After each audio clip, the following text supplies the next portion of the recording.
Asia cup 2023 अपने इख्तिताम को पहुंचा और इंडिया ने श्रीलंका को हराकर 8वीं मर्तबा ये टाइटल अपने नाम किया।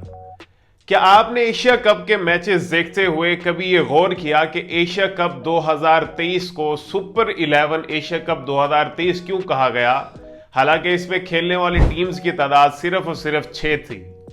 दूसरी बात, आप सब कभी ना कभी सोचते होंगे कि जितनी भी लीग्स होती हैं या बड़े टूर्नामेंट्स होते हैं, इनका तमाम तर रेवेन्यू आखिर किस तरह और किस फार्मूले से जनरेट किया जाता है। और आपको ये सुनकर भी हैरानी होगी कि सिर्फ एशिया कप 2023 से इतना रेवेन्यू जनरेट हुआ जितना पीएसएल के 8 एडिशन से जनरेट नहीं हो सका। आखिरकार ये तमाम तर रेवेन्यू कैसे जनरेट किया जाता है, इसके हवाले से आज की वीडियो में देखेंगे। सबसे पहले रेवेन्यू का जनरेशन जो है वो टिकट्स की सेल से होता है। जिस स्टेडियम के अंदर मैच होता है उस स्टेडियम के अंदर तमाम किस्म के इंक्लुएयर्स की मुख्तलिफ रेट्स पर टिकट्स अवेलेबल होती हैं। सबसे मेन इनकम का जो सोर्स होता है वो लोग समझते हैं कि शायद यही टिकट सेल का होगा, लेकिन दर हकीकत ये जो टिकट सेल के जरिए रेवेन्यू जनरेशन होती है ये तमाम तर रेवेन्यू का 1/4 होता है। और ये तमाम तर रेवेन्यू उन ममालिक को जाता है जिन ममालिक के अंदर ये मैचेस हो रहे होते हैं, और वो इन रेवेन्यू को सिक्योरिटी, इंफ्रास्ट्रक्चर और स्टेडियम की मेंटेनेंस पर खर्च करते हैं। इसके अलावा दूसरा सबसे अहम, किसी भी लीग, किसी भी टूर्नामेंट का सबसे अहम रेवेन्यू जनरेशन का जो पॉइंट होता है वो होता है ब्रॉडकास्टिंग राइट्स। आप ये देख लें कि डिज्नी स्टार जो कि इंडिया का चैनल है, उसने एशिया कप 2016 से 2023 तक के राइट्स हासिल किए हैं, जिनमें Asia cup for main, Asia cup for women और एशिया कप इमर्जिंग, इन तमाम तरह के राइट्स 2016 से 2023 तक डिज्नी हॉटस्टार के पास हैं और उसने 1 बिलियन इंडियन रुपीस के अंदर ये तमाम तर राइट्स हासिल किए हैं। ये broadcasting rights one of the main source होता है किसी भी क्रिकेट काउंसिल के लिए या किसी भी लीग के लिए या किसी भी कंट्री के लिए कि वो अपने उस टूर्नामेंट का सबसे बड़ा रेवेन्यू जनरेशन करते हैं। एक न्यूज चैनल जब इंडिया और पाकिस्तान के मैच के दौरान एक 10 सेकंड का ऐड दिखाता है तो उस 10 सेकंड के ऐड का जो चार्ज होता है वो तकरीबन 30 से 40 लाख पाकिस्तानी रुपीस के दरमियान होता है। तो इससे आप खुद अंदाजा लगा सकते हैं कि ये जो ब्रॉडकास्टिंग राइट्स है इनकी किस कदर ज्यादा मांग होती है। तीसरा अहम सोर्स होता है स्पॉन्सरशिप। मैंने आपसे पहले कहा कि आपने जरूर गौर किया होगा कि एशिया कप 2023 को सुपर 11 कहा गया। सुपर 11 इसलिए कहा गया कि इसका जो टाइटल स्पॉन्सर था वो सुपर 11 लीग थी। सुपर 11 बेसिकली एक गेमिंग लीग अभी लॉन्च हुई है, तो उन्होंने एशिया कप 2023 को स्पॉन्सर किया, इसीलिए उसका टाइटल जो स्पॉन्सर था वो Asia cup super 11 Asia cup 2023 था। जिस तरह पीएसएल को टाइटल स्पॉन्सर एचबीएल पीएसएल है, इसी तरह आईपीएल का टाइटल स्पॉन्सर जो है टाटा आईपीएल है।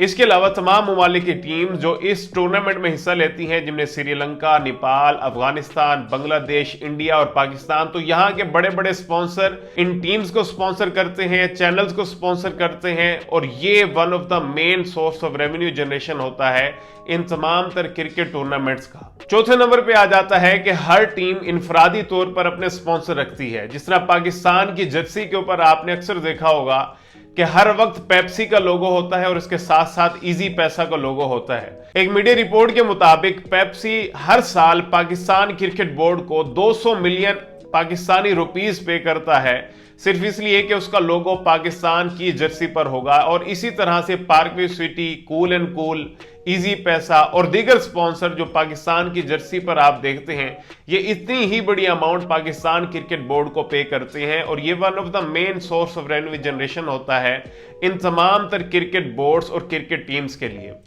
आखिरी जो सबसे बड़ा रेवेन्यू जनरेशन का सोर्स होता है वो ये होता है कि मर्चेंडाइज। मर्चेंडाइज का मतलब ये है कि जितनी भी किट्स होती हैं, हर टूर्नामेंट की नई किट आती है और वो किट्स पीसीबी या जितने भी बीसीसीआई है, क्रिकेट बोर्ड्स हैं, वो उसको सेल करते हैं, जिनमें कैप्स हैं, जर्सी है, ट्राउजर्स वगैरह हैं। ये सारी चीजें सेल करके भी इससे रेवेन्यू जनरेशन की जाती है।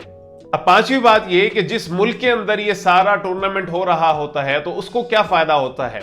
देखिए, सबसे बड़ी बात ये कि जिस मुल्क के अंदर टूर्नामेंट कामयाबी से हो जाए तो दुनिया को यह पैगाम जाता है कि वो मुल्क स्टेबल है, वहां पे अमनो अमान की सूरत हाल बेहतर है। इसको देखते हुए उस मुल्क का एक सॉफ्ट इमेज क्रिएट होता है। सेकंड ये कि जब वहां पे मैचेस होते हैं तो मैचेस के साथ साथ फॉरेनर वहां पे आते हैं, जिससे मुल्क की सियाहत में इजाफा होता है और एक पॉजिटिव इमेज दुनिया को जाता है। जब ये पॉजिटिव इमेज दुनिया को जाता है तो इससे बैरून ममालिक के जो इन्वेस्टमेंट है वो भी उस मुल्क में आती है, जिसकी वजह से उस ममालिक को इन्वेस्टमेंट की मद में भी फायदा देखने को मिलता है। अगर आप ये देखेंगे एशिया कप के अंदर सबसे ज्यादा अखराजात किस चीज के होते हैं, तो सबसे ज्यादा अखराजात जो है वो ग्राउंड स्टाफ के हैं, अंपायर्स के हैं, इसके साथ साथ जो है सिक्योरिटी की मद में कुछ अखराजात आ जाते हैं। और जो विनिंग प्राइज होती है, एशिया कप 2023 के लिए विनिंग प्राइज थी वो थी $2 लाख, और इसी तरह जो फाइनलिस्ट की टीम थी उसके लिए $1 लाख। तो ये सारी अमाउंट रेवेन्यू जनरेशन के मुकाबले में बिल्कुल कम होती है। अगर आप देख लेंगे पाकिस्तान का जो पीएसएल होता है उसके अंदर जीतने वाली टीम को 12 करोड़ रुपए मिलते हैं, और एशिया कप जीतने वाली टीम को कितने मिल रहे हैं, तकरीबन पाकिस्तानी 3 करोड़ रुपए। ये सारी अमाउंट इसलिए कम रखी जाती है क्योंकि एशियन क्रिकेट काउंसिल और एशिया कप बनाना और इसको लॉन्च करने का बुनियादी मकसद ये था कि एशिया के अंदर क्रिकेट को फरोग देना। तो इससे सबसे ज्यादा जितना भी रेवेन्यू जनरेशन होता है उसका बेसिकली मकसद ये होता है कि एशिया के अंदर क्रिकेट को फरोग दिया जाए, जिससे ये सारी अमाउंट फीमेल एशिया कप पे लगाई जाती है और इमर्जिंग एशिया कप पे लगाई जाती है, क्योंकि वहां पे लोग ज्यादा नहीं आते, स्पॉन्सर ज्यादा नहीं मिलते, टिकटें ज्यादा सेल नहीं होती।